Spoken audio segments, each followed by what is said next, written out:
Welcome to the General Council meeting centered on Reclaim the Game. As I've mentioned, thank you for being here with us today to discuss what it means to prioritize player safety in soccer, especially for women and those most historically marginalized. Throughout the month of February, Women in Soccer has been fueled by spotlighting coaches, referees, sports psychologists, supporters groups, grassroots leaders, and several other change makers who are working to address institutional abuse and prioritize safety for players at all levels of the game. We have come together today on International Women's Day alongside these leaders to have a discussion that presents actionable steps we can continue to take to proactively safeguard players in the game. Together, we can. In the spirit of togetherness, we are going to honor a player our community lost last week, number 19 on the Stanford women's soccer team, Katie Meyer, with 19 seconds of a moment of silence.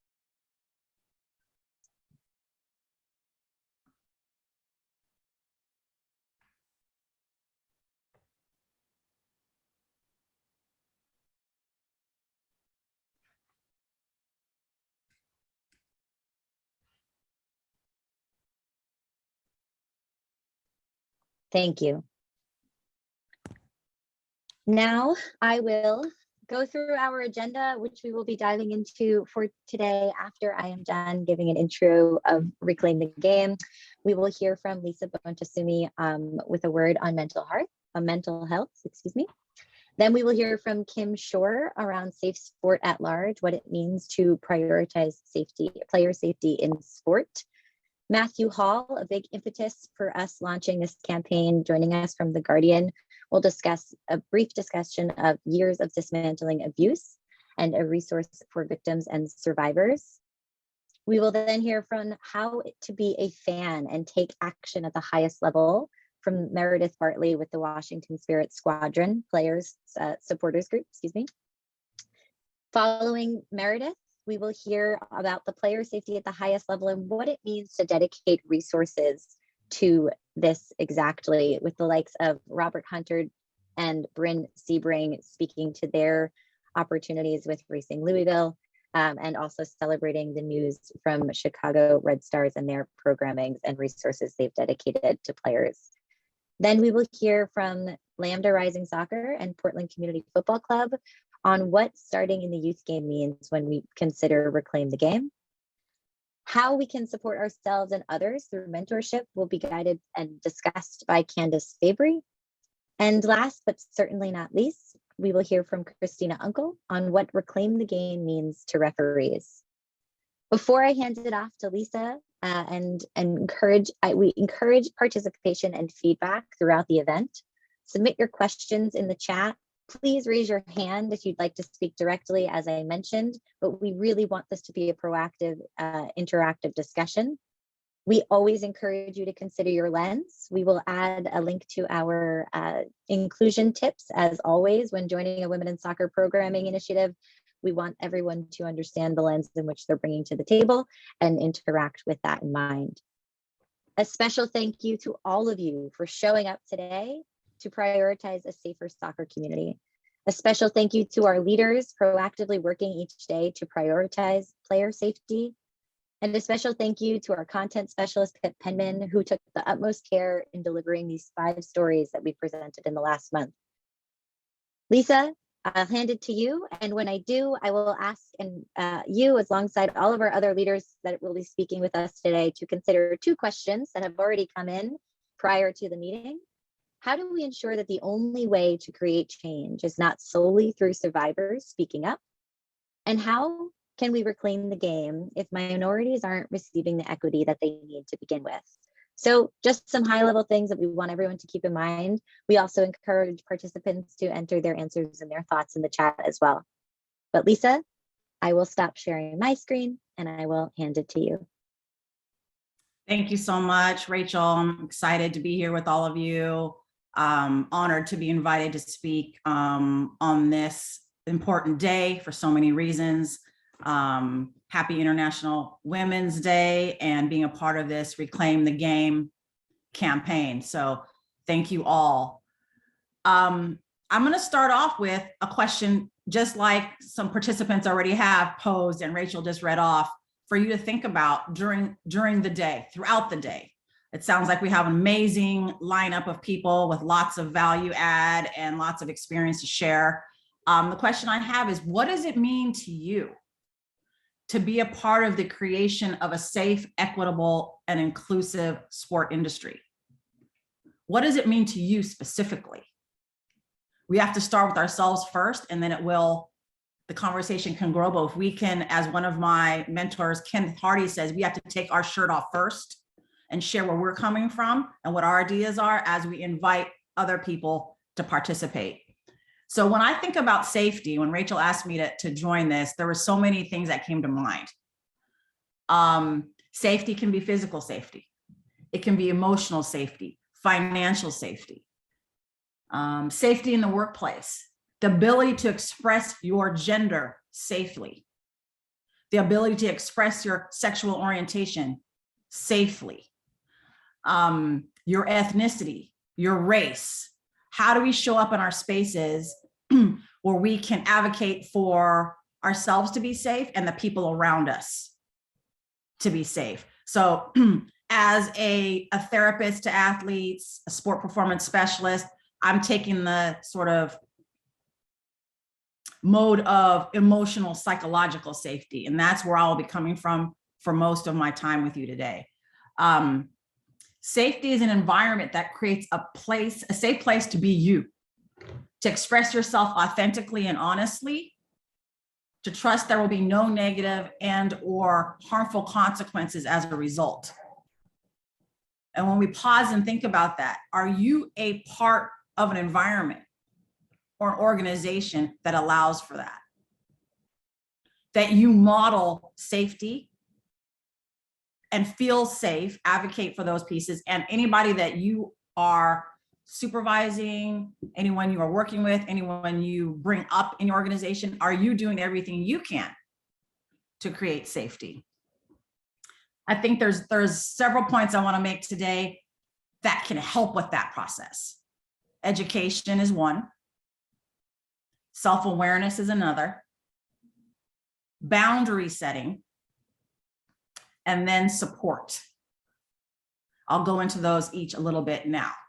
Education, the willingness to learn about other people's experiences, people who are different from you, to build empathy, to make it a concern of yours to equitably, quote unquote, even the playing field. Because when we do, we all benefit. An action item around that you can take and encourage those around you in your organization, your teams, your groups to do is research, read, listen to a podcast about a person in a demographic that is not your own. Research about them, read about them, listen to a podcast by that demographic, a person in that demographic. Learn, take notes, be open. And then you can ask a friend or colleague to do the same, but I want to say there, please be sensitive to that, because a lot of us in different demographics feel like that's a lot of emotional labor to be able to share that from the out front. So one example I had, you could do it like this if you're going to approach a friend or colleague. I listened to this podcast on the experience of a Black athlete. I know it's one experience. Would you mind sharing a little bit of your experience with me as I'm learning how to be more inclusive in the way I understand the full human experience? So I know I would appreciate that, if someone came to me and said, talk to me about what it's like to be, the only female on the technical staff at the Oakland Roots Sports Club. And I'd be like, like in what way? What kind of angle are you trying to, come at me with? Like, there's going to be an automatic, at least for me, I'm only going to speak for me, sort of like defensiveness. Like, what's your context and what have you already done to learn about that? And come with me with some knowledge that precurses your question.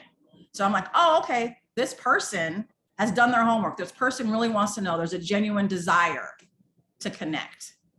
So that would be my action item around that.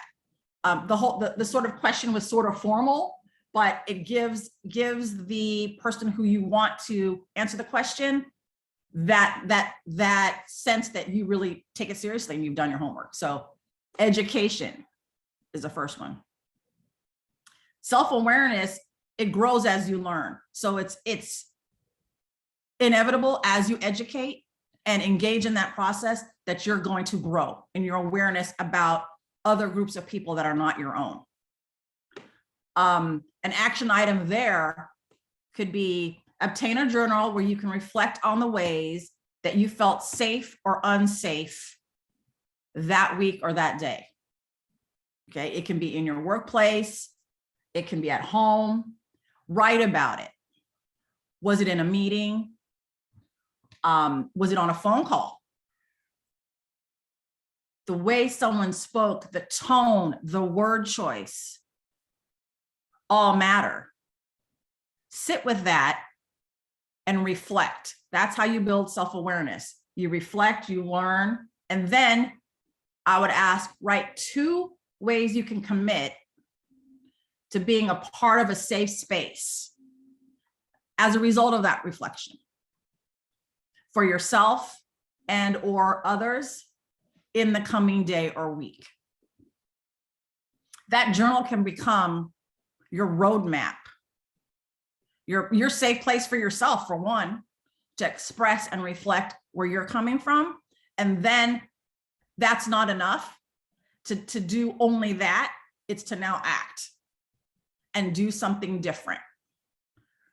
So as we do that more and more, invite others to participate possibly in that process, the self-awareness grows and you continue to learn. So this is all, it's not linear. You don't just get educated, get aware, set a boundary, and then support someone or provide support. Like, it's all circular and it's all intertwined and connected. Boundary setting is the third point I want to make, is a way to create safety. Boundary setting can come in many forms. As you are learning more and growing in self-awareness, practicing boundary setting can be a very important tool in asserting safety for yourself while also modeling it for others. And this is all like from a preventative standpoint, so it doesn't get any bigger. So things like Katie Meyer don't happen. And we look around and be like, what? I didn't see anything. This is a pre part, like the part that comes before it gets, more of a crisis or more acute. If we can have this already embedded in our systems and the way that we work, things like Katie Meyer dying from suicide will be decreased and one day eliminated if we can create safety on all levels now. So boundary setting can come in many forms. Verbally, you can set a boundary. I apologize. Here's an example. I apologize. I already have a meeting at that time, but it's very important for us to meet. So let's find another time to talk. So that response is in result of a ask that you have a moment to check in with yourself, practicing self-awareness, if that is an okay thing for you to do in that moment. You're saying no while also offering an alternative, which then just builds the connection and shows that mutual respect that, I still want to talk. Right now is just not the best time. And that's fine. So finding your own language, these are just examples about how you can assert your own safety. You're teaching that person who just asked you about that. And then anyone who's listening, or, you can share that with your team. Let's see, here's another example. I'm aware of the power dynamic between us. As I am your coach, I think going to your house for dinner would be crossing a boundary that would compromise that dynamic. Again, super formal. You can break it down in your own language. We know as coaches, our players want to know us. Our players want to be with us in spaces outside of the field of play. And they're going to ask. Me as a therapist to the guys on the team, you know, over time, like they're going to ask, can you come to my baby shower? Can you come to my wedding? Can you, you know, and these are conversations. That doesn't mean I'm going to say no, but maybe I can go to this part of your wedding ceremony and then to honor you and your family. And then I will not stay for the reception. So it's a conversation that has mutual respect and a flexibility about what the question was, while still setting a boundary. Yeah. Lisa, about a minute left, just as a heads up. Okay. Physically, you can set a boundary by what you wear, where you park your car. As a female, we all get that. Your body language, where you sit in an in-person meeting, just to name a few. Knowing how you show your body, how it shows up, where you put it in position in that space. I'll say the action item really quick. Practice setting a boundary in your environment. How did that feel? Notice when others set a boundary, how does it feel to you to be aware of their boundary? Growing in self-awareness, continuing to learn. Support, the last piece. All this doesn't happen alone. We can't do this in isolation. We need to support each other, offer support, ask for support from one another, identify allies in the work, create communities in your organization that are committed to this work, create policies and procedures that reflect this work, defer your privilege in moments that you feel like that would be a time to connect. Find your voice, find trusted people in your life that you share and discuss the work that you are doing, so that you don't get burnt out. You're not doing extra emotional labor. That's my time. I appreciate the opportunity to be here with all of you. Please feel free to connect with me further, and just have a wonderful, wonderful day today on Reclaim the Game. Thank you so much, Lisa. We will keep it moving. We did have that window at the end for questions where we have some rollover time, but I will welcome Kim Shore to join us up on the screen. Please feel free to unmute, and I will share your slides in just one moment. Great, thanks, Rachel. It's a real pleasure to be here. I often have the role of really talking about the hard subjects when it comes to keeping athletes safe. So bear with me, there'll be a little bit of that, but I also today have the privilege of really speaking about the happy side, and that is, how do we prioritize the player? How do we center the athlete in the game and all aspects of the game, what leads up to it, how it transpires, and then what are we doing to support the infrastructure around our athletes to ensure their safety? So starting with a bit of a look at where are we right now? Well, conversations are happening. This one this morning is a great example of the fact that a lot of people are willing to show up and learn and share and collaborate and look at some of the really hard things that are happening in sport right now. Progress has been slow. You know, I think the academics in North America have been working on this topic for close to 50 years. And I met with one of them last week who has been working on this since 1970, and he is still shocked and surprised and dismayed at how long it's taking us to get to a better place for athletes, more inclusive, safer, all the things that I think we are now at least talking about. These academics have been working on for decades.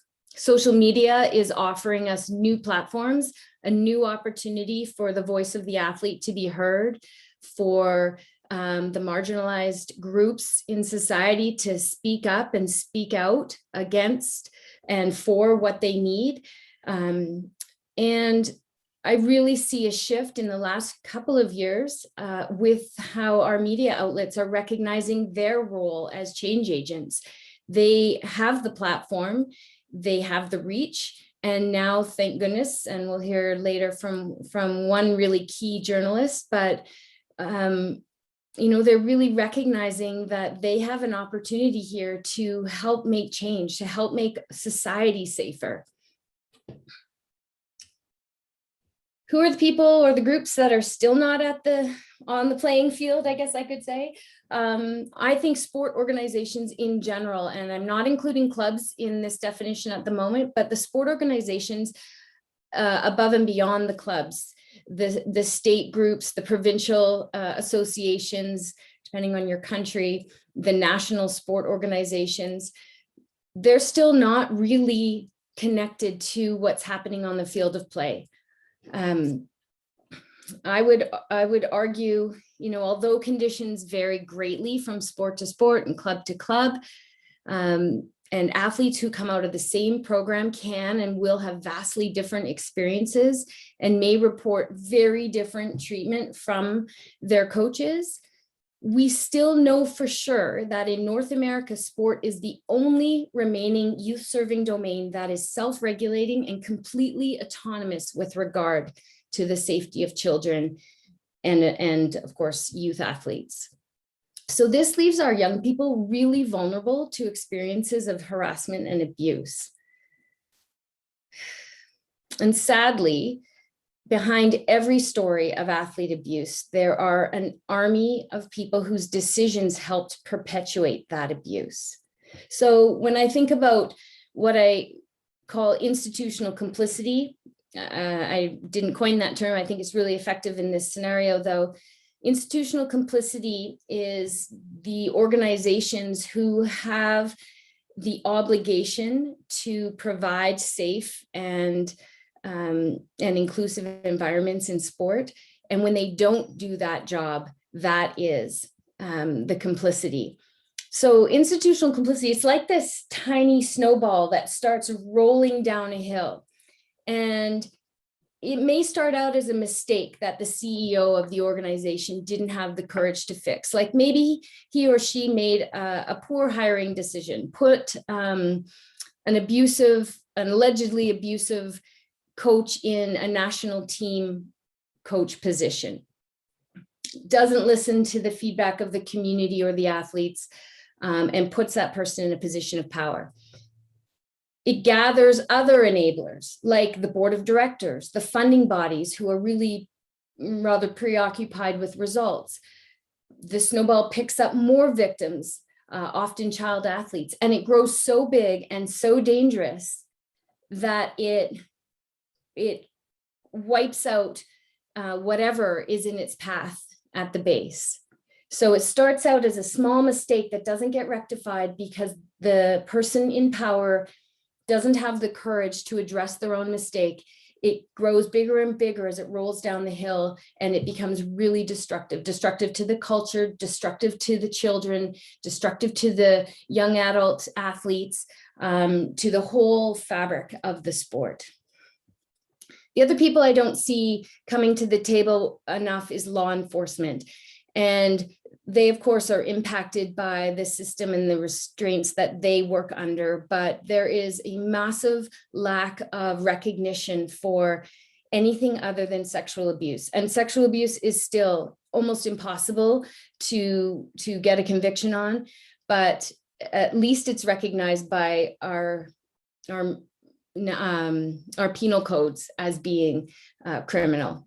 If you look at physical, emotional, and psychological abuse of athletes, when it happens in the realm of sport, when it happens on the field or in the gym, it seems to have some kind of magic over law enforcement. And they say, well, that's just what sport is about. That's what coaching, hard coaching is, and that's what it takes to produce athletes.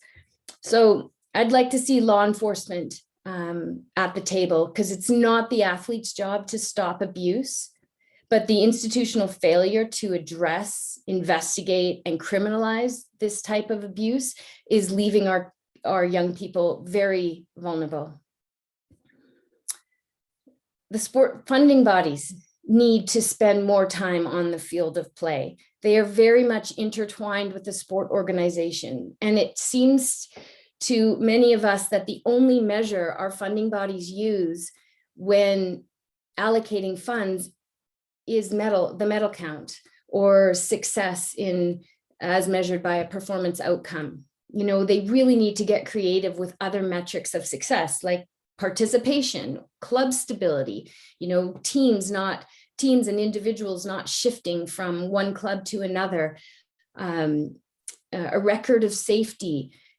There's so many other metrics we could be using to encourage really positive behavior that the funding bodies just haven't caught up with that. And finally, the lawmakers, and this could be the most frustrating aspect for those of us that are trying to keep children safe and our athletes safe. You know, why do the laws continue to fail children? And this is not, of course, isolated to sport. This speaks to the institutional failings of the church, of schools. Everywhere you look that there are children, there are laws that are failing to protect them. And I think we can argue that in the last, you know, even 5 years, but, you know, 30 years, let's say, you know, society and what we have access to has changed dramatically, and yet our laws have failed to keep up. So in essence, I'm saying it's really time for every adult in every room, on every platform, to sit up and listen, to start believing what our athletes are saying and start coming up with solutions that improve athletes' experience with a real focus on their emotional and physical well-being. Okay, so what does it look like then? How can we recognize an environment that prioritizes the player? Well, I would say first and foremost, we start to see players as learning, developing human beings first and foremost, and then as athletes. So put the priority on the human rather than the person who's producing an outcome in sport. You know, I think the hope that we all have for sport is that it will live up to its promise, the promise that all of us grew up with, that sport will contribute to the physical, psychological, social, and spiritual health of the individuals of all varying abilities and backgrounds and interests. And it will ultimately contribute to societal engagement and pride. So in other words, sport is a safe place for children to become happy, healthy, high-functioning adults. And we are seeing global conversations that have surfaced about how athletes are treated, and more importantly, how they feel about the way they are treated. And it's not reflecting that promise. Programs, we need to build programs that nurture and grow people, not produce athletes. Language is important.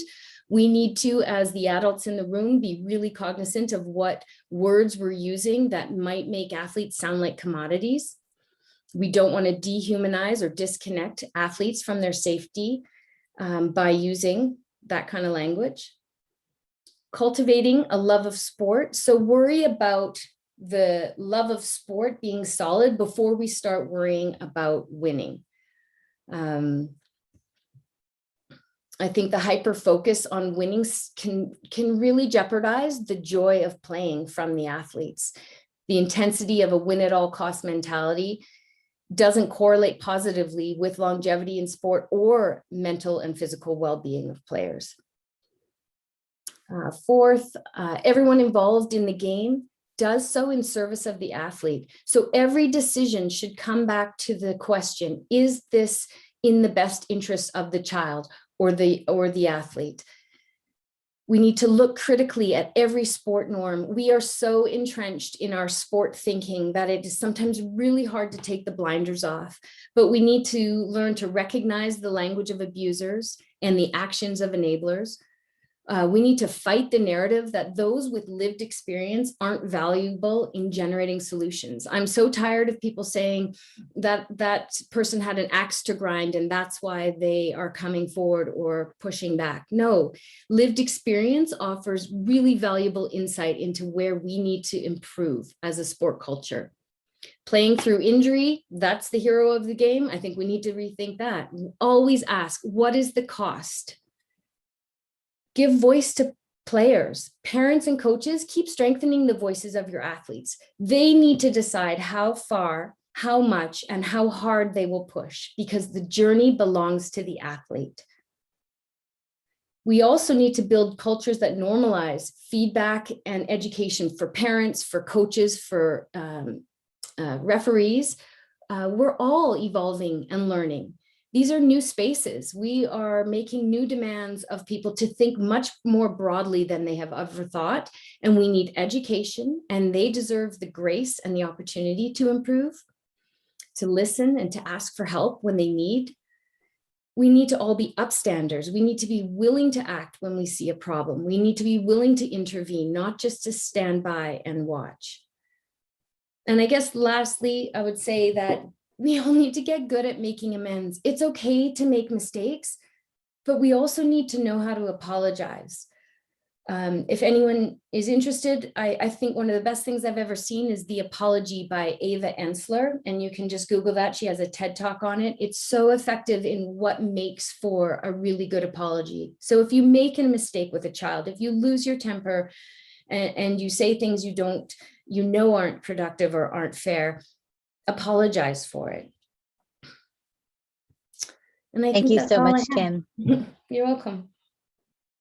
Thank you so much. I would like to welcome Matthew Hall onto the floor, and I would just remind everyone, please, if there are any questions, if you don't get to present them to the specific leader that's speaking at this time, we will get them. We will get to them after the call. We will get to them at the end of the call. But Matthew Hall, I welcome you to join us. Thanks, Rachel. Thanks to Women in Soccer for convening this event, and for everyone for joining, and thanks to Kim and Lisa for your presentations. I'm going to be brief. I'm mindful of your time. So my name's Matthew Hall. I'm based in New York City and cover, among other things, sport and social justice for The Guardian, which provides for an international audience, predominantly through the United Kingdom, Australia, and across North America. I come to this issue as both a player, a youth soccer coach, a parent, and as a journalist. So I have multiple perspectives on this, often open simultaneously. But I'm here today as a journalist. I've spent the past 3 years looking at some incredible events in Canada, specifically surrounding the Vancouver Whitecaps club and the Canada Soccer Association, Canada Soccer, and sexual abuse there, and the absolute failure of individuals in authority and with power, and the organisations that should be looking after players, but instead took a decision to protect the coaches. They actually took that decision. I'm not here to retell the Canada story. It's long, it's very detailed, but the short version is that players with the Vancouver Whitecaps women's team and Canada national youth teams reported on multiple occasions inappropriate behaviour and sexual abuse by multiple coaches over a number of years. The organisations failed to address it adequately. The coaches remained in the game coaching, in some cases rising to the highest level of their profession. People knew about it, people said nothing, and that will be a familiar story to many, if not all of you. Last month, one of the coaches finally pled guilty to sexual assault charges connected to his work as a coach and connected to allegations made by players. And I'm going to say again that the sports organisations at the time were told about his ongoing behaviour, claimed to investigate it in-house, let him remain coaching in the community, and years later, he was convicted. So, how was some justice brought to these events? Not because the sports organisations took control, but because people bravely spoke to the media. Media attention shone a spotlight on the issues, and in Vancouver, police reopened an investigation into this coach. Charges were filed and he eventually pled guilty. We also know about Paul Riley, the Portland Timbers, Richie Burke, Washington Spirit, Rory Dames, Chicago Fire, the Eclipse Youth Club, not because sports organizations did the right thing and listened to allegations, but because people told their stories to credible reporters and media with resources and big platforms like The Guardian, The Athletic, and The Washington Post. No other reason. I know firsthand, listening to people tell their stories, how brave they are for doing so, how vulnerable they become, and that reliving trauma comes with a whole side of challenges, personally, privately, publicly, and sometimes professionally. I can say as a journalist that individuals and organisations are very nervous about being held accountable. I covered the bids for the 2018 and 2022 Men's World Cups that were in Russia and about to be in Qatar. And the amount of pushback from federations I got for asking questions and about my coverage that I received at the time was very bizarre. At one point, I was followed around Johannesburg in South Africa and sent details of where I'd been and had multiple attempts to hack email accounts, all intimidation to suppress transparency and accountability. It's also probably important to note that that intimidation didn't come from Russia or Qatar. It came from places we might consider a little bit more friendlier, but obviously aren't. Some people don't want these stories told. The flip side is that people stepping up to tell stories has a huge impact. Without people stepping up, then now convicted sex abuser Bob Barada would still be coaching girls in Vancouver. Hubert Busby Jr., who asked a player for sex during a recruitment process for the Whitecaps, would still be coaching Jamaica's national team. And Paul Riley, Rory Dames, and Richie Burke would all be leading teams into the new NWSL season and reaping accolades for being incredible coaches. They'd all be doing this while people in authority and power know about their behaviour. So people telling stories has a huge impact. It's also got to be noted that telling your story is obviously not for anyone. And there are always more reasons not to recall experiences than there are to recall them. But with skilled journalists, there are always different ways to tell a story. The mother of Sydney Leroux wanted to talk about her experience as a mum and the decision to leave Canada and move to the US for Sydney Leroux's soccer career. It was a complicated story. Sydney didn't really want to be involved, but her mum felt it was very important to tell. And she did, and it shed light on Sydney's decision to quit Canada that had never been before explained. It also confirmed some third-party allegations about what was happening in Canada. As an aside, mums do actually know everything. And my point for this is that there are many different ways to tell a story, and that can start a conversation. I'll wrap up with a segue into our next subject and about the role of fans that Meredith will lead about fans taking action. And connected to the Vancouver story in Canada, media attention on the issues with Vancouver women's team played a role in informing supporters of the Vancouver Whitecaps Major League Soccer team. This kind of brings together the whole idea of community as well. When the news about what had been happening with the women's team became known to the MLS fans, there was incredible solidarity from the MLS team's fans. And they staged walkouts during Whitecaps Major League Soccer games that was seen on live TV across all of North America. And that drew even more attention to the issues. It couldn't be ignored when huge swathes of fans walked out of the stadiums.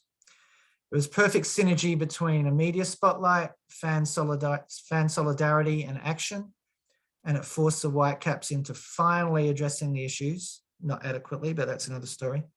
So action has impact, stories have an impact, transparency has an impact, and any tools you have at your disposal to hold authority and power accountable should be used. I'm totally contactable and I'm here to listen to anyone who has any stories at any time. The best way to contact me maybe is through Women in Soccer. So thanks again, and I'm loving all the speakers today, and thanks everyone for your attention. Thank you, Matt. Thank you, Matthew. We did put Matthew's email address inside of the chat, and we will reshare that at the end of the meeting as well. Meredith Bartley with the Spirit Squadron, I welcome you onto the stage here to speak to your experiences really battling for the Washington Spirit. Thank you so much. And thank you, Matthew. We owe a huge debt to Molly Hansley-Clancy, whose reporting was the backbone of everything that happened here in DC. My name is Meredith Bartley. I'm the Vice President of the Spirit Squadron. We are the Spirit's oldest supporters group.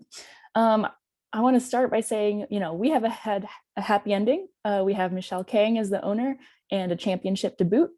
But one of the most frustrating things about this whole situation is that it has not been easy to be a Spirit fan for a long, long time. This stretches way beyond Richie Burke's abuse, way beyond his hiring.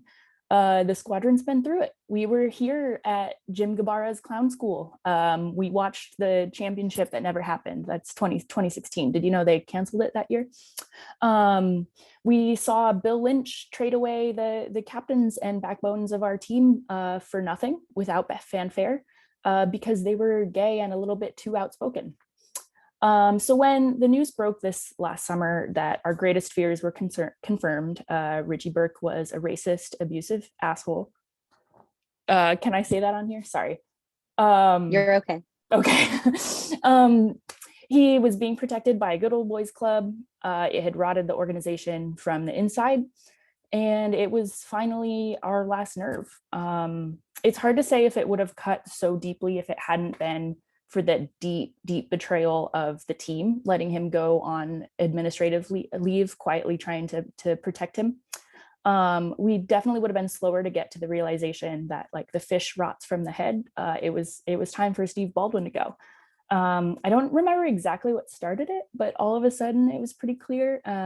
During the next home game that we had versus North Carolina, the Courage supporters group, the Uproar, came over to join us in the last minutes, and the Sell the Team chant was born. If you don't know, we have a pretty solid rivalry with the Courage. We just don't like them that much. So for us to willingly put that aside and chant with our fellow SG was huge. And so from the very beginning, it felt different, it felt powerful, and we had had enough. When the news broke, we knew we had to prioritize supporting the players. That's our whole thing. We first of all put together a video submitted by members expressing support, and we sent them goodie bags just to let them know we were thinking of them. We wanted to do something, and that something was what we could control. Obviously, we reached out to Kaya, whose leadership and bravery made all of this possible, and we maintained the open communication with player reps like Tori Huster, our OG23, who was the president of the Players Association. They wanted our support. They made that much clear. Had they asked us to walk away right then, not to attend another game until it was sorted, we would have done that, which did make it harder when it kept going on. We forfeited 2 games for COVID protocol. We were just struggling with generally low morale. We ended up going against that wish and decided it was time to go silent. We put up a TIFO. Hold on, oh no, there we go.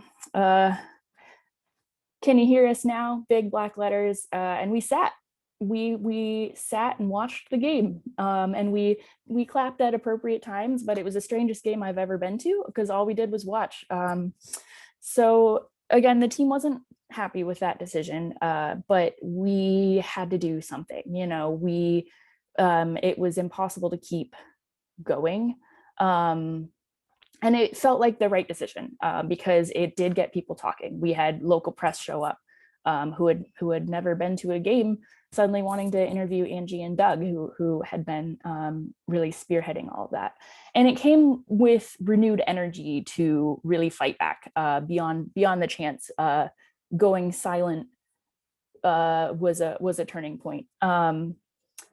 And even stuff as simple as like making signs outside the gate for the first Audi game where we sat had a huge effect. We brought the poster boards and the markers. We were out there pulling people in to make silly signs. Michelle Kang took a picture with our Kang is Queen sign that we had made just hours before, which was just awesome. And that really exemplified the supporters culture, I think, because it's if you build it, they will come. So we're riding that into this next season because people want to get involved. People were looking to us for how to help and how to support the team while fighting back, and that is changing how we approach just regular supporters activities now that we have Kang. So with our happy ending, it was just the realization that we can fight back and that people want to get involved. NWSL fans wielding the only power we have, canceling season tickets, raising hell online and in person, proved to be effective. And we had to come together to do it. It was beyond cool. I was at a Kansas City versus OL Reign game. Spirit weren't even playing. I know, it was weird that I was there too.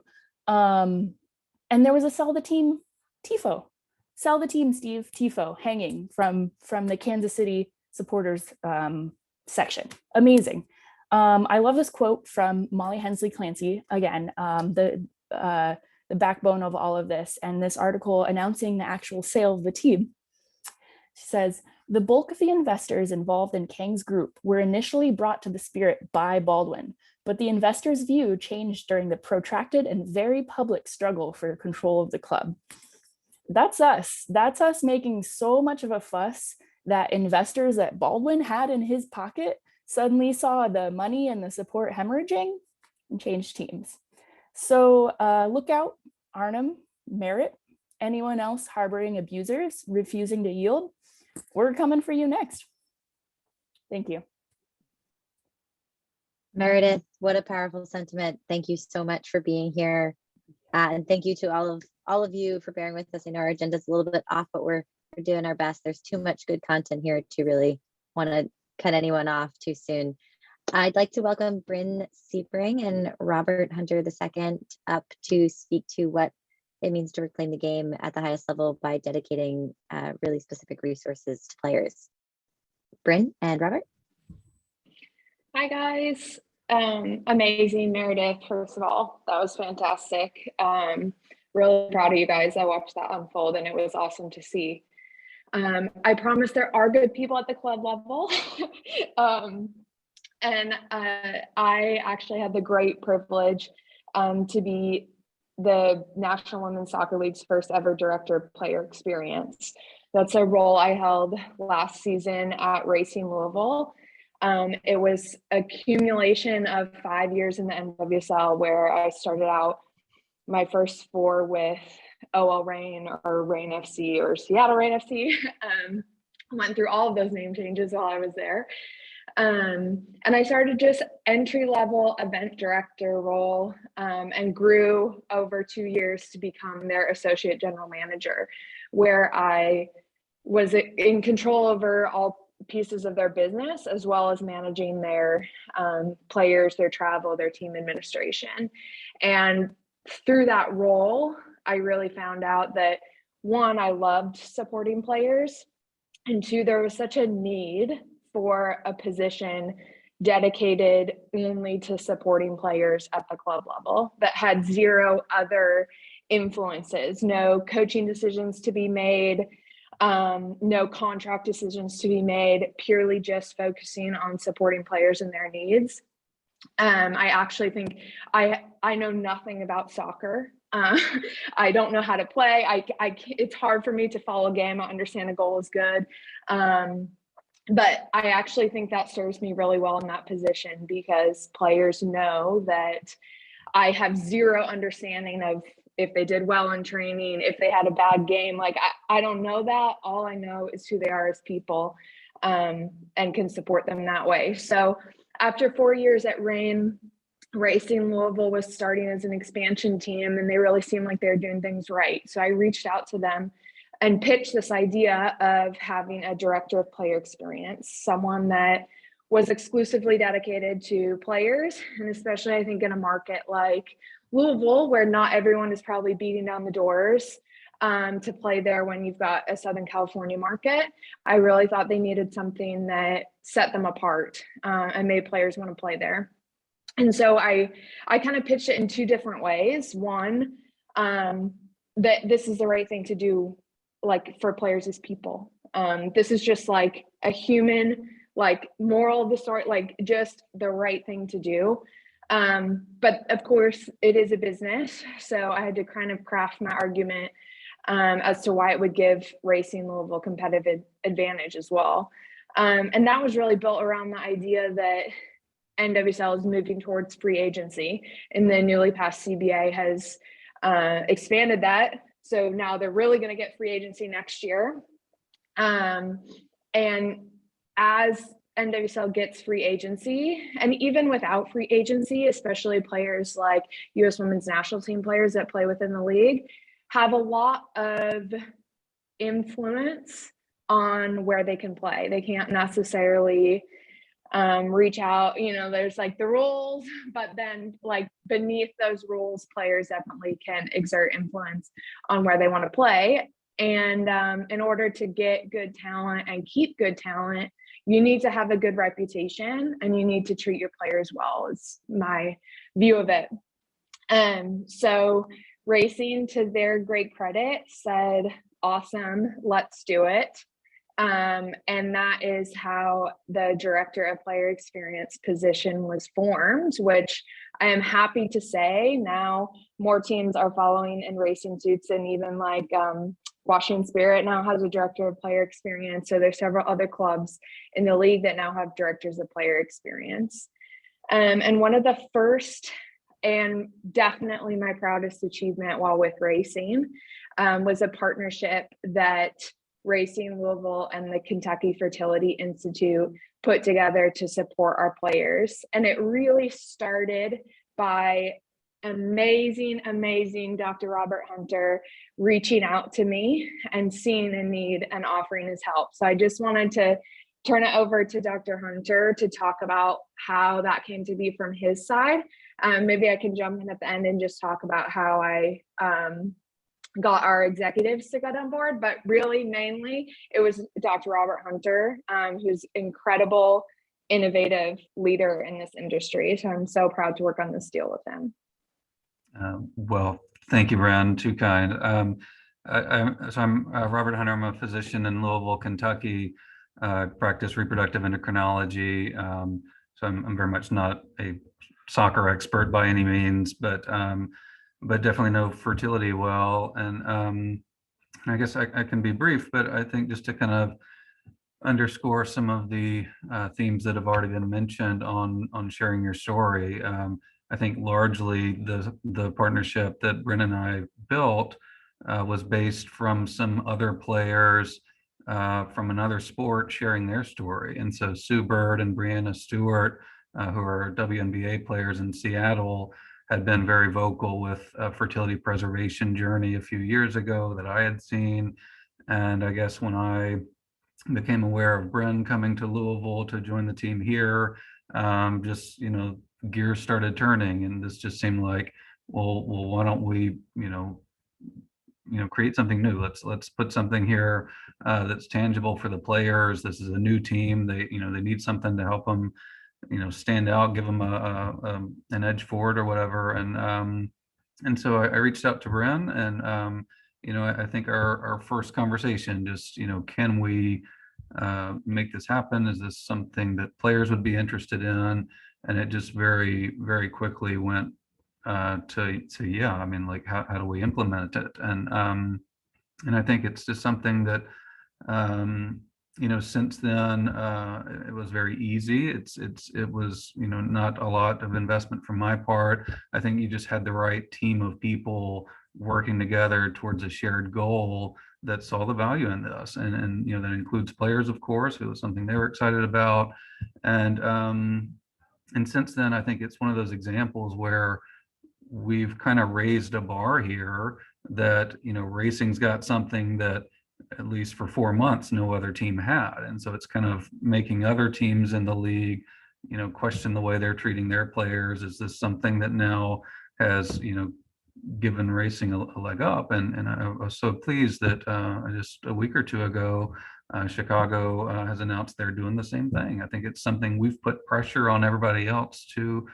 do better. And so I kind of I feel like we're kind of the opposite story that we've been talking about today. It's somebody, raising the bar in the right direction. And that's just something where hopefully leading by example, we'll see other teams, talking to players and seeing, is this something that they want? And if so, how do we do it? It's, again, I don't think it's hard. You just have to have the right people at the table.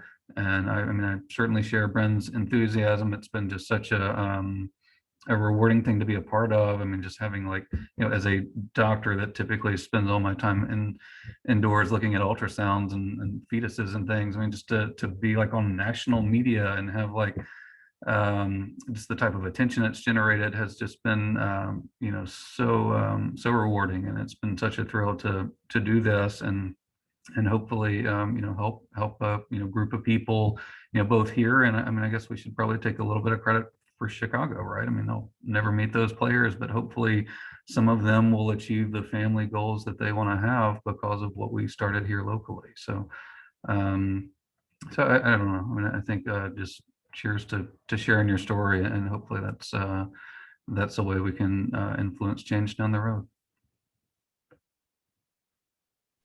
Yeah, I think I've been really encouraged, honestly, immediately as our partnership went public. Then I'd worked obviously with a lot of players at other teams in the league, and immediately had players reaching out to me saying, how can I get traded to racing so that I can freeze my eggs? So that is just evidence of how impactful this partnership was from racing's perspective in terms of competitive advantage.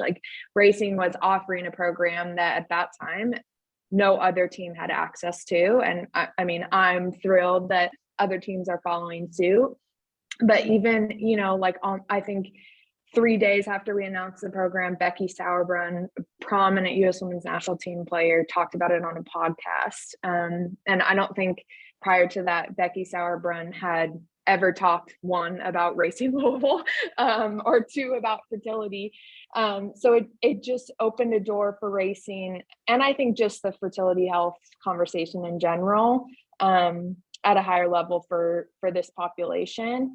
And it's just been incredibly impressive to watch. I think for me, the big one is the next one to do it. So now we've checked that box, Chicago's done it.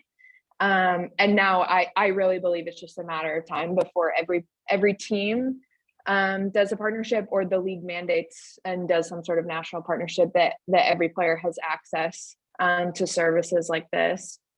I do think I just want to call out one important aspect of the partnership that I think is a way that we crafted it to really, really benefit players.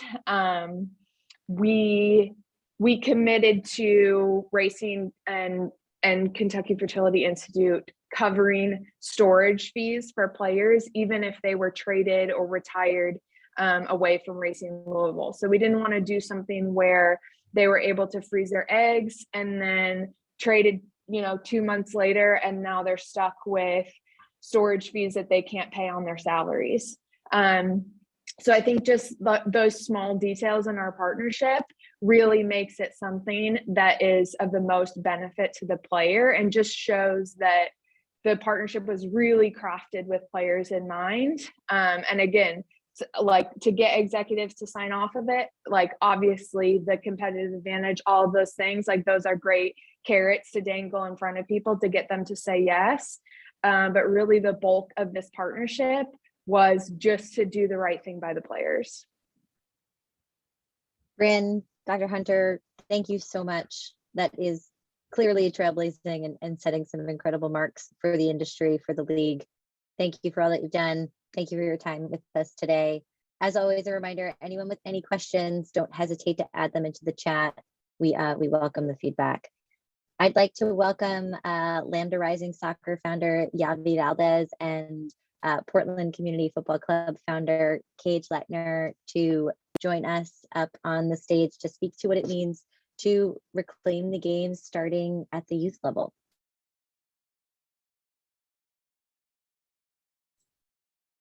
Yavi, do you want me to start? I can.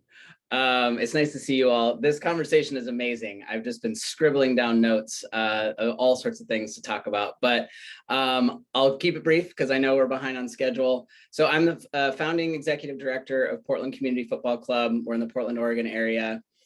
This club is specifically designed and geared towards creating a accessible, affordable, competitive club. That's what we are. We are accessible and affordable to low-income communities, communities of color, LGBTQ youth, refugees, immigrants. We want to reduce and lower all the barriers that exist in the pay-to-play system as it currently exists for the players that don't get a chance to play.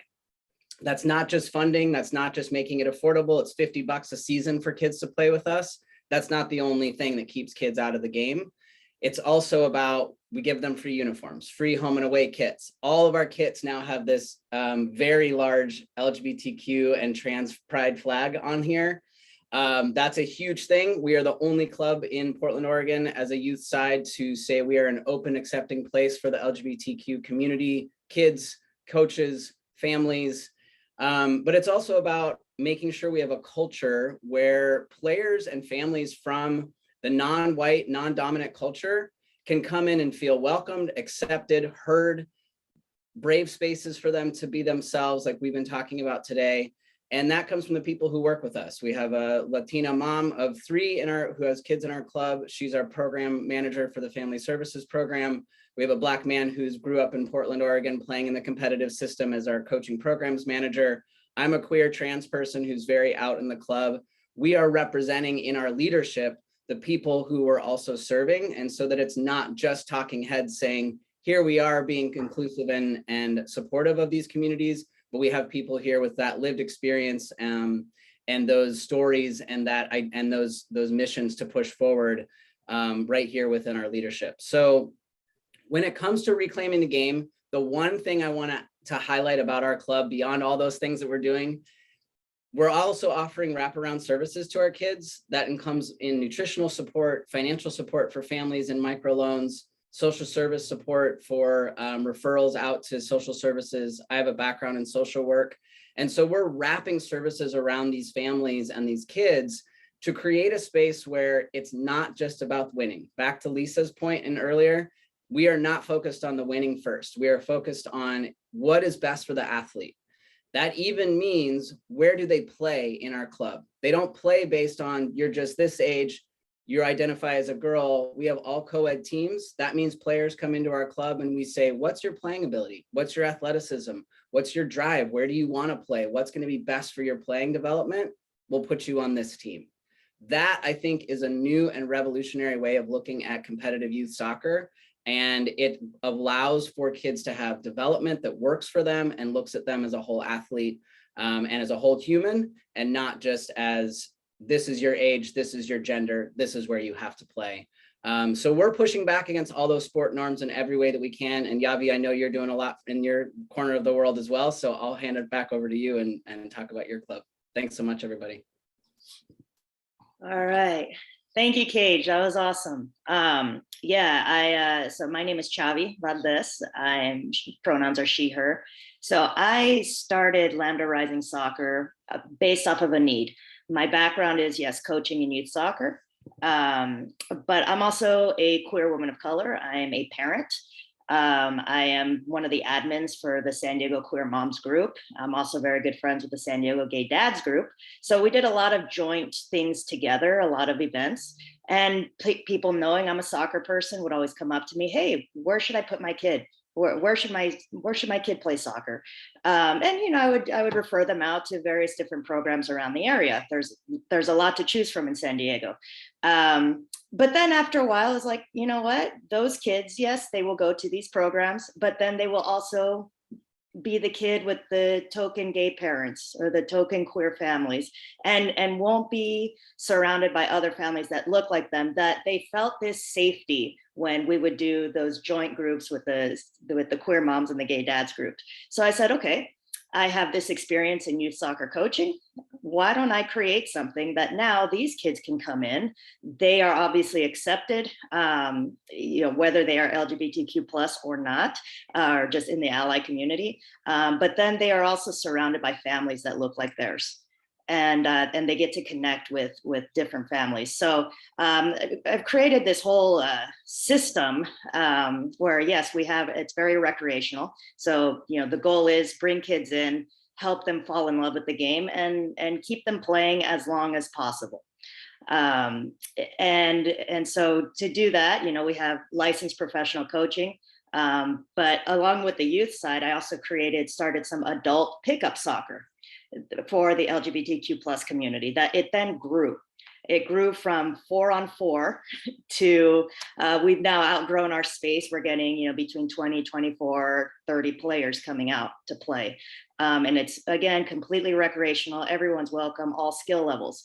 What happened is we had our youth programs going. We then had the adult side growing. And then those adults started coming to me and saying, hey, I would love to volunteer for your youth programs. Amazing, because now you have in front of these kids saying, this is an open club, we are gender affirming, we are inclusive. You have someone who looks like me standing in front of them and saying, hi, my name is Coach Chavi, my pronouns are she, her. And here behind me, I have a group of 4 volunteers who all look different, all different colors, all different shapes, sizes.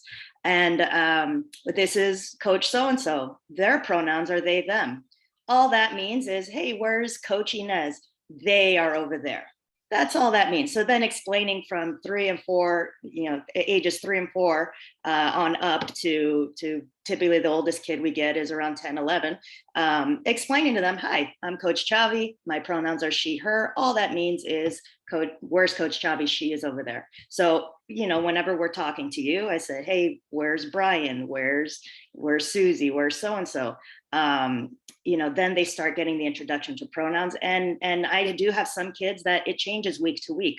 Hey, what are we feeling this week? Well, this week I feel they, them. Got it, no problem. And so then I make a special extra effort to then discuss those things with them. So it's it's a whole community, and the whole foundation of it was built around the idea of player safety, of inclusion, of diversity. So now we have it's very recreational, but it is a whole community. You have the kids, you have the families, you have the adults who now want to give back, and then telling me, hey, I wish I had something like this when I was a kid. Me too. It's amazing. And it's amazing to see the response that we've gotten so far. And we have just wrapped up year 1. So yeah, just continue growing from here, continue the inclusive path that we're going on, and just bringing people in, educating by modeling, and showing that it does get better, it can get better. And here are the models to show you that truly is the case here. So thank you, Cage, for everything you're doing. I hope that we can connect. We're gonna be buddies, I can tell. I hope we can connect at some point. Yes. Because I would love to just collaborate. So with Totally. all of you too. Let's do it. This has been amazing. So let's do it. Thank you. Thanks, Travi. Yes, Javi, Cage, echo the thank yous to each other. We appreciate you so much for doing all that you're doing to break that norm. We'd like to bring up Candace Fabry to join the conversation and speak to her own experiences, as well as how we can support one another through mentorship. And then we'll have Christina Uncle bring us home before we open up for questions. Candace? Yeah, thank you. And good to see some familiar faces and then some new faces as well.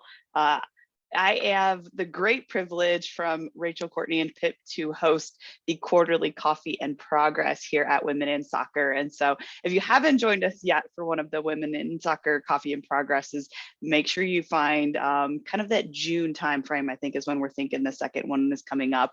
But they're always great conversations on a Friday morning.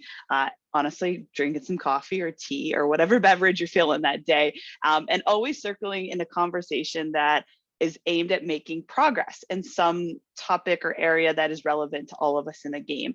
And I talk about the relevance because I think that's so crucial when we are navigating this amazing world of soccer, and it truly is amazing.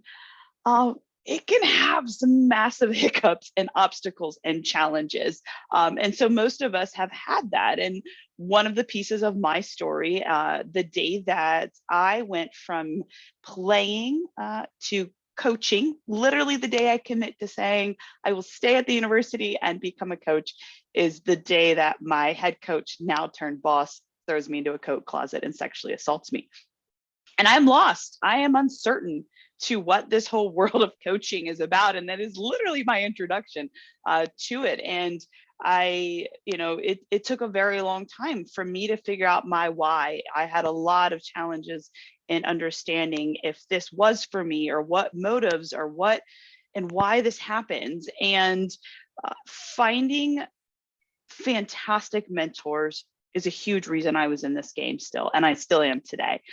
Those mentors were predominantly men and white men, and I have nothing against fantastic ally white men. I really don't, because they are the reason I'm here today.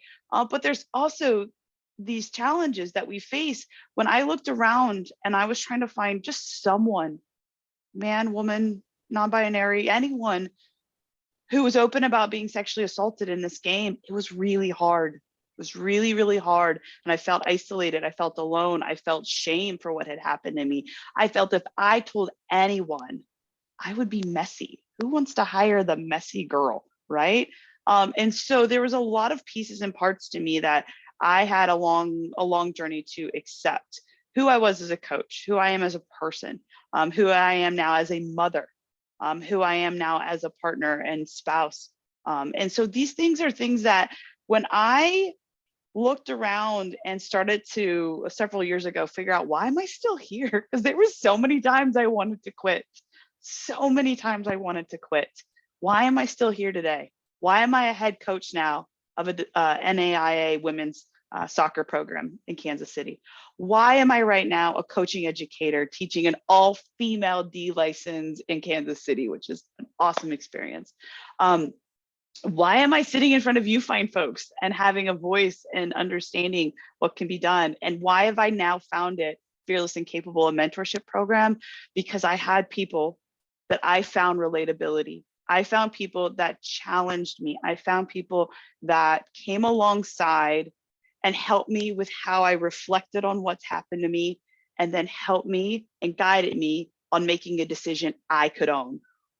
And that's really where mentors sit. Mentors sit in that amazing space between you looking back at all the things that have happened, the good, bad, and the ugly.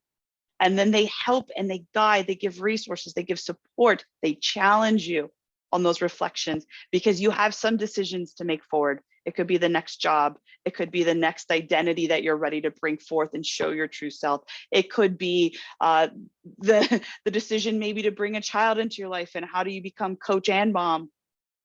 These things, when we have somebody who can come alongside of us and help us, they can't make the decision for you, but they can help you in that space, and you find relatability, you find support, you found trust. And so that's where I've reclaimed the game, is not necessarily being the mentor to everyone, but I have linked arms with amazing people across this entire country that are doing wonderful, wonderful things in sports, and have also committed to being that answer on the other side, to answer the call, maybe not the answer of all your hopes and dreams, but to answer the call and to be there. And so I've got 40 plus mentors of people across the country that are coaches, administrators, referees, at all levels of the game, entrepreneurs, doing work, in in countries across the country or across the world, donating, running nonprofits, running for-profits, anything and everything, so that if you are looking for that mentorship, because I'm a firm believer that everyone deserves the opportunity for mentorship, regardless of where you live, who you work for, and maybe even the title you hold, you deserve that opportunity. And so we sit together in a platform that's available 24/7 with resources for self-guided, for small group workshop events and team huddles, and the opportunity to be paired with a mentor for one-on-one mentoring that you can find relatability to, you can find support, you can find trust. There's never an open application date that you have to wait for mentorship and support. We're here right now to help answer that call. And I kind of think of it as a Marco Polo game. Who's yelling Marco, and we need to have more people yelling Polo back. And so that's been my goal with Fearless and Capable, and that's how I'm reclaiming the game each and every single day, is answering that Polo call for people across the country that I hope find this to be resourceful and find a reason to stay. Because as someone who's running coaching education, as someone who has honestly left sports, left it, and I was not the same person. I was not the same friend, the same daughter, the same spouse, the same mother when I was not having sport be a part of what I was doing on a daily basis. And so I'm a firm believer that this is something that we can help attract more minorities by having consistent, reliable, relatable mentorship, not in a waiting time frame on availability now, that we can help attract. We can retain women, minorities, non-binary, anyone that is just doubting whether this game is for them, whether that career field they're choosing is for them. I really hope that this can be a product that gives that support, and think about those glass shatters that have done so much, and how we can, each and every level of us, get that glass to be just a little bit finer until it's just sand. And the young ones that are coming up now, and they see themselves past participation, coaching, refereeing, doing clubs, doing nonprofit work to make this game better. It's like sand. All of those things we feel right now, those obstacles, those challenges, the work that we all on this call are doing, it just hits them a little less aggressively. It hits them a little less, and they just get to enjoy this beautiful game and explore every option and every opportunity to be whatever they want to be in this game and impact. And so Fearless and Capable is something that I obviously am very passionate about in creating mentors. So anybody on this call, if you want to be a mentor, please reach out. I'll show you the platform. I'll show you the resources and support I give to the mentors. And I don't say I, sorry, I shouldn't say I. There's an amazing group of women that are supporting every mentor that wants to jump on board, as well as if you're interested in joining the membership or having one-on-one, reach out, let's chat. I never will turn down a conversation to learn more about you and what you're doing and what you're exploring and what your interests are, because it is so cool, the amazing ideas that we have people thinking about for this game, and hoping that we can be a supportive piece and getting them to realize that and actually achieve it. So I'm trying to help you on time. I know I just ran really fast, but please be a part of the solution in some way. Reach out to someone, tell them that you think they can be an amazing whatever in the game. Could be a youth player, it could be someone that's entering that adulthood. It could be someone much older than you that looked at this game and said, I don't think I could do it anymore. Try to bring them back, knowing that the game's a little bit more inclusive now.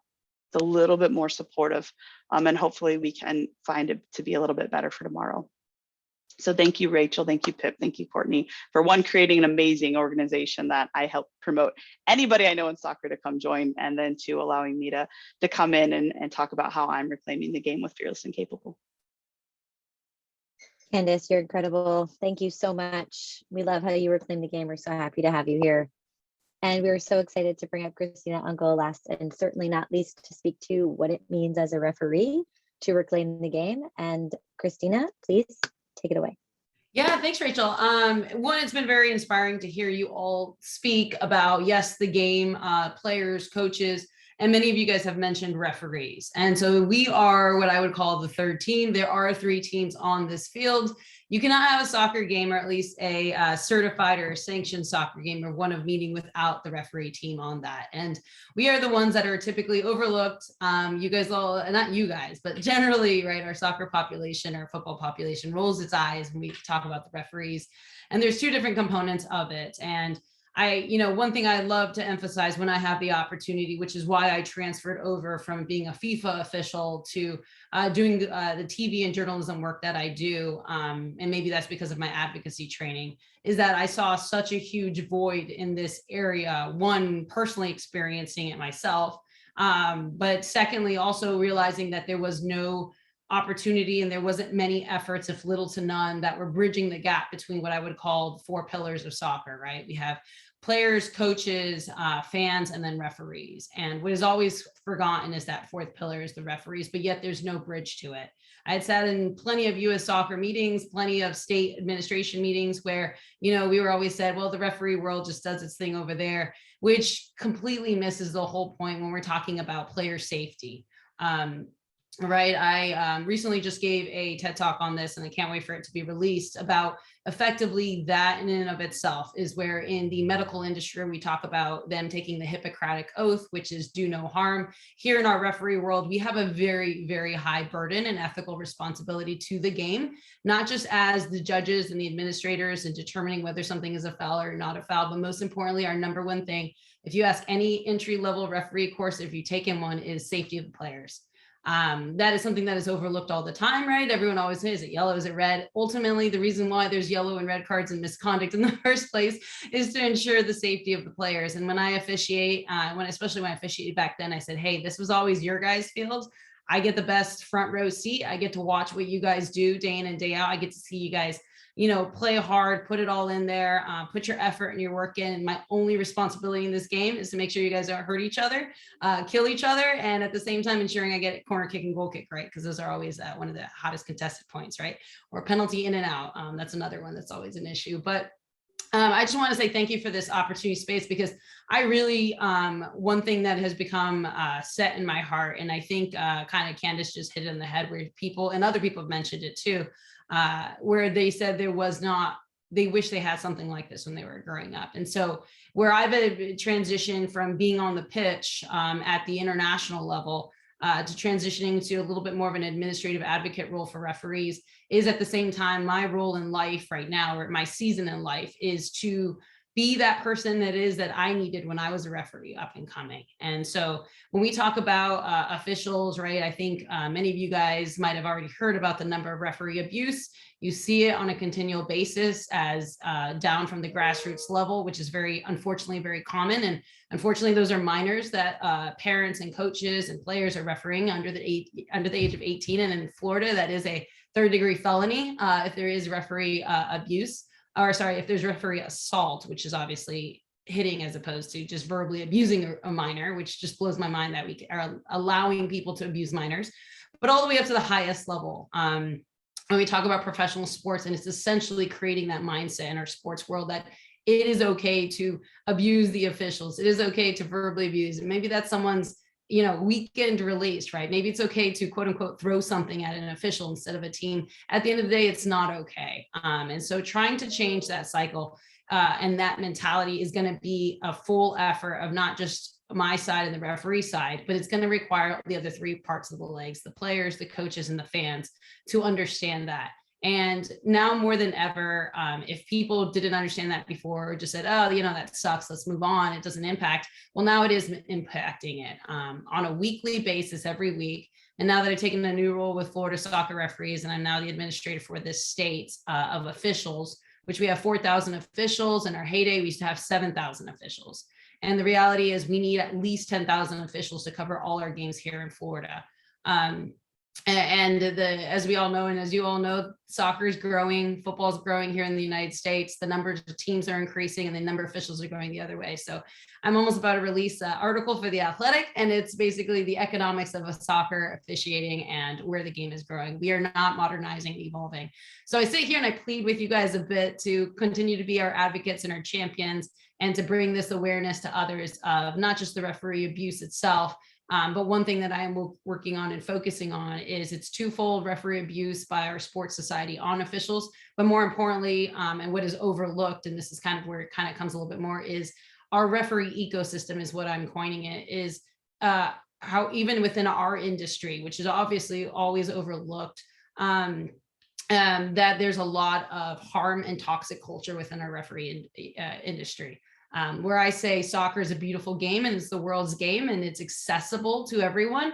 When I learned and I transitioned growing from, I think I'm 23, 24 years officiating, but when I had transitioned to climbing the ladder, I realized very quickly that in the officiating world, there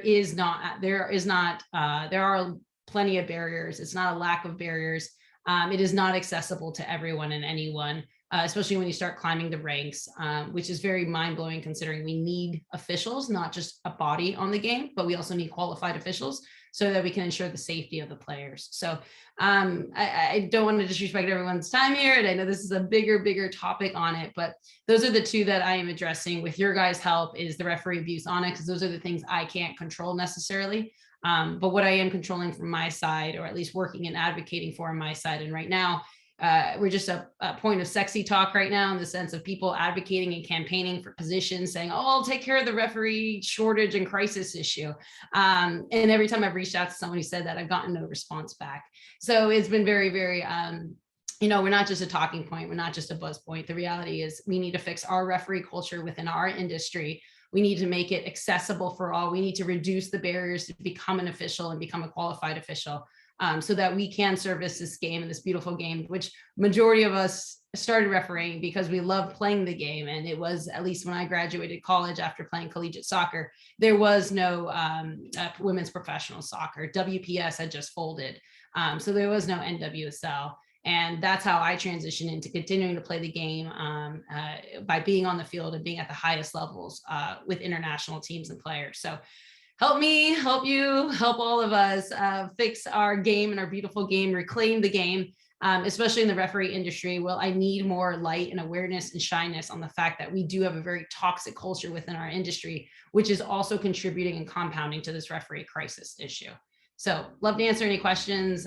It's such a deep topic, like all of us are, but I just wanted to give you guys a little bit of shed of light and know that this can be a very good workshop and conversation as to how do you fix not just your club, your league, and your state, but the reality of all US soccer and international soccer abroad.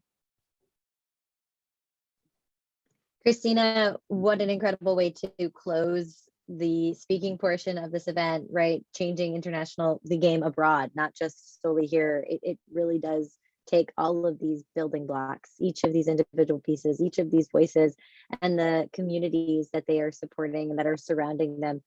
A big shout out, a round of applause. If we were in a room, that would be so resounding and satisfying, but I really hope you all feel that, because it is so deserved. It is an honor and a privilege on behalf of the entire women's soccer team to be able to bring you all together in this virtual space.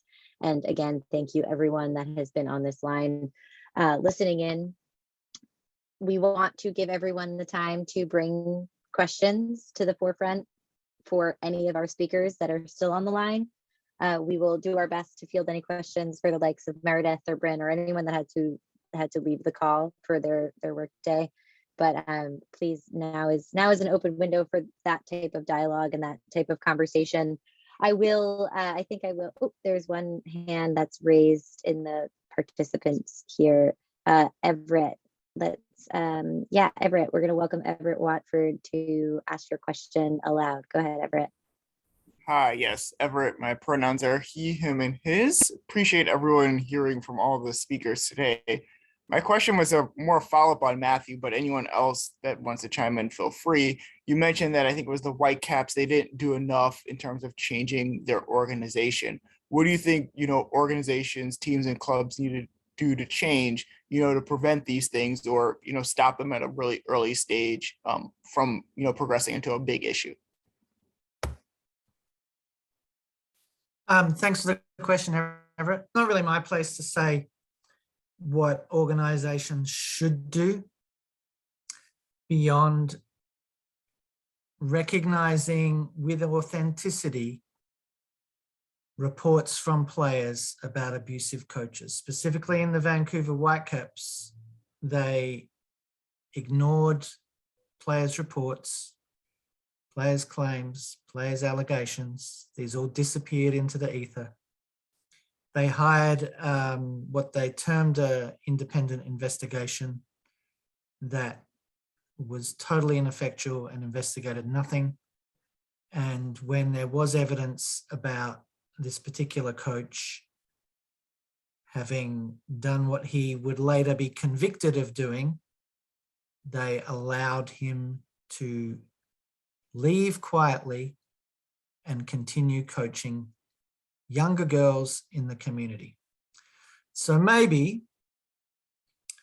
one thing clubs can do is, if a coach is found to have behavior that means they should leave that organization, there is a process where that coach does not rejoin the community to coach other vulnerable people. Canada Soccer said it wasn't their job to police that. The provincial state organization said it wasn't their job to do that. Whose job was it? This question remains unanswered.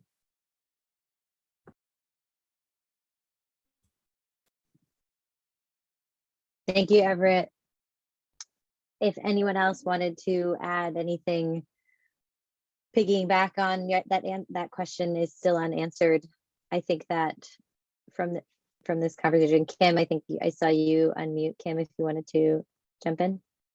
Well, I can speak as a former board of director member, that anyone in a position of leadership or power really has to embrace the definition and how it applies to them, and the definition of duty of care.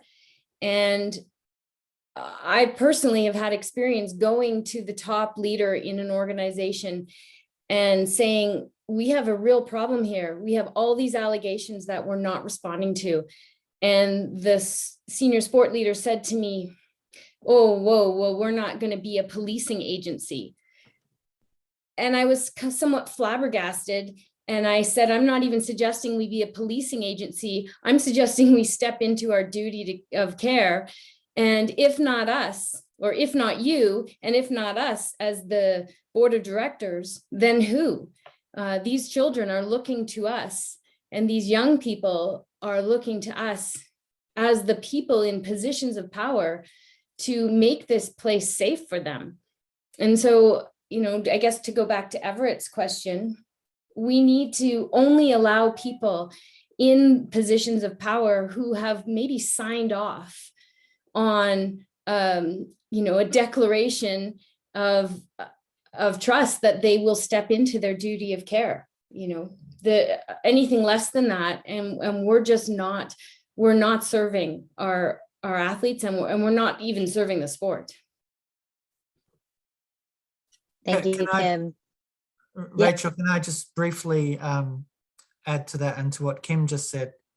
In the Vancouver Whitecaps case, I had a conversation with Victor Montagliani, who is the president of CONCACAF, and he was the vice president at Canada Soccer at the time and was later president of Canada Soccer.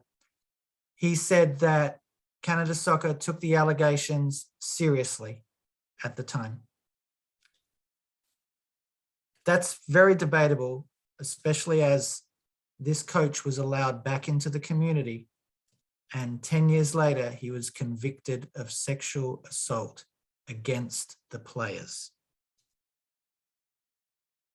So whether that's taking it seriously, that they allowed him back into the community to coach girls, and he would later be convicted of assault, is that taking it seriously? I don't know. And that's from the president of CONCACAF, who was president also of Canada Soccer. Thanks. Thanks, Matt. I know it is important to call attention to where the failings have fallen, and what we can do and how we can continue to draw attention to that, as well as build from the ground up and use these preventative measures to ensure that things do not continue. Things like signing off on duty of care. I really appreciate that addition, Kim. I know we all do. A couple of questions came in. I know Jude, excuse me, apologies for adding the Judy there. Did you want to jump in while you're still on? I know that Jude mentioned a question, but that they are going to have, but if you'd like to unmute while you're still here. Yes, I'm so sorry. I have to go like literally right after I ask this question. which seems really rude, but I just have to jump on another meeting. I am the executive director of an organization called Queer Youth in Action. We provide spaces for caregivers, for queer and trans youth, and also coaches, staff, etc., like learning spaces, but also support spaces. So my question is really around sort of how do we, and I know people have mentioned so many ways to do this, there's certainly not just one way, but like how do we as this space and as people who are like clearly like following the plot, I would say, how do we create systems that are rooted in transformative justice rather than police, right? So we're bringing this up because queer and trans kids are never going to be protected by systems that exist right now, right? So like if we're bringing in, talking about law enforcement, that's never going to protect a queer or trans kid. We know that. So my question is, you know, I think we're talking about mentoring, which is like an excellent way, but then I'm a queer and trans person. I know Cage. And so like, my question is, how do we take the labor off of only queer and trans people and really root ourselves in transformative justice and move away from like white supremacy through policing, through law enforcement, as it's not a solution, right? Like we see people come forward and policing doesn't do anything, right? Like we've said that. So what transformative justice moves can we make as people who clearly care in this meeting, like at youth levels, at every level of the game? So just kind of to push our thinking in that way. I'm always stuck on this because there's not one solution. But so I'm so sorry I have to leave right now. But that's okay. We can get the answer. This is all recorded, so we will share the follow-up feedback that does get generated. Any experts that want to jump in response to Jude's question? I know I can start from the perspective of something that Women in Soccer has been working on with a local recreational adult league in New York City. We've centered development of a code of conduct policy that roots dialogue and behavior and guidance in a way that is inclusive of a mixed gender league, trying to get away from these stereotypes and stipulations of co-ed and what does that mean and how does that affect adults that didn't have the privilege of growing up in the likes of a community that like Portland Community Football Club or Lambda Rising Soccer that had these programs of built in with inclusive language and education alongside learning the game. So from an adult perspective, we partnered with this recreational adult league to work on a code of conduct policy that does try to help prevent language and abusive experiences for the likes of individuals inside of the trans and the LGBTQ and queer community at large. And that's one thing that I think, trying to get ahead is one way of doing it, setting policy and standards in place. But as Jude said, it is a long-standing battle as that community does sit, very low on the totem pole, and how do we continue to do that, brainstorming new ideas. I, welcome the floor to any other ideas that may have come in practice. Of course, anyone's welcome to add to the chat as well. Yeah, Rachel, this is Christina. That's one thing that I have noticed, and Jude, thank you for that question, is that at least in the referee world, especially when you get below the professional levels, which is 80-90% of the game, the majority of people in the administrative positions, funny enough, the only person who actually gets paid really out of this world is the assigner role, is all volunteer based. So the way I'm creating it here in Florida is having a requirement that, yes, although there are volunteers, that we are going to be aware of this. We unfortunately had a really serious incident here that happened in Florida that I just learned about over the past 2-3 years, where there was a grooming situation between a male referee and 2 young minor female referees, which he would take them to the games all the time, and he ended up grooming them and then unfortunately sexually abusing them. So it's one of those things that one of our signers could have caught, right? If he would have seen all of a sudden this gentleman's continuously asking for these girls to be on his games and, that kind of a thing. So we have very similar, unfortunately, issues here. Everyone is volunteer based on the referee ecosystem and the administration position to the even, the instructors and the assessors, right? It's very nominal fee and payment. However, that being said, like I said, our thing is the safety of the players on the field. Well, I want to take that responsibility off the pitch as well into our ecosystem, which could potentially include, and I think does, us being so close to the player ecosystem and the coach ecosystem. Me having been part of the NWSL since its inception as a referee in that field is having not necessarily seen those direct abuses, but it's interesting what people tell us as referees. That has nothing to do with the game. When you're part of that referee world and that player world at the highest level. So I think there is, and to let you guys know, at least what I'm pushing for and what I'm advocating for is that the referees are also part of this discussion. For protection of players and protection of referees in that as well. And we do have a duty to also ensure that we have policies and values and that they're just not something written on a piece of paper that are not implemented, but are things that we are implementing and we hold everyone to be responsible for. Thank you, Christina. Having the likes of minds that see things from an equitable and inclusive perspective in positions of power goes a long way.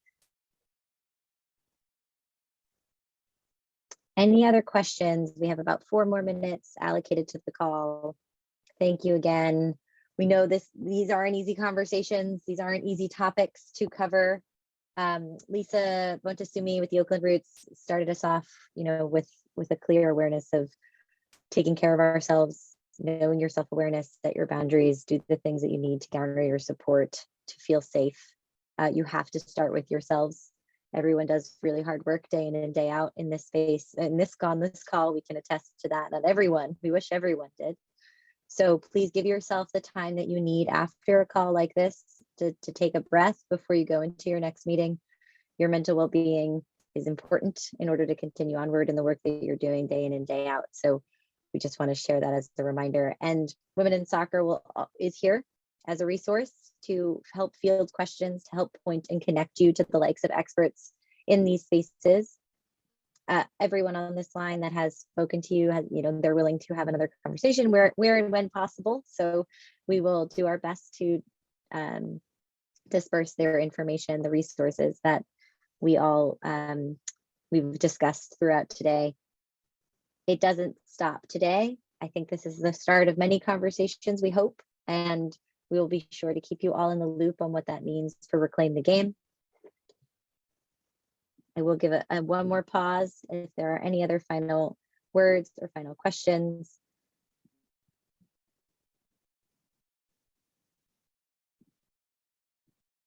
Otherwise, I share this final screen with everyone that is still left here with us.